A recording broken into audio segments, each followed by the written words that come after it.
રવિ મારા રિચાર્જ પૂરું થઈ ગયું કરાવી દો ને આ મહિને કરાવ્યું હતું ને હવે આવતો મહિને એમ એમ કાઢવાનો હવે એના પછીના મહિને કરાવશું જા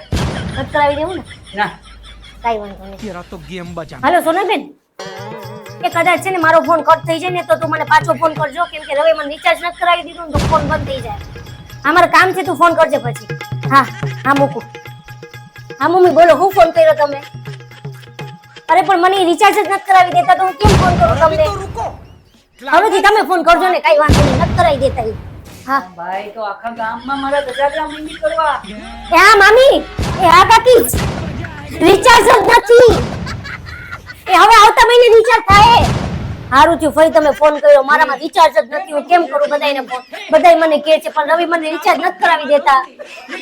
મહેરબાની કરીને હવે એકેય હગાને ફોન ન કરતી કંટાળી ગયો જો તારાથી મેં 12 મહિનાનો રિચાર્જ કરાવ્યું હમણાં આવી જાય રિચાર્જ વાળાને ફોન કર્યો તો અડધી કલાકમાં તારા ફોનમાં આવી જાય આખું હોળો મારું લોહી ન પીતી તને કહું છું લઈ જાજે જા ઓકે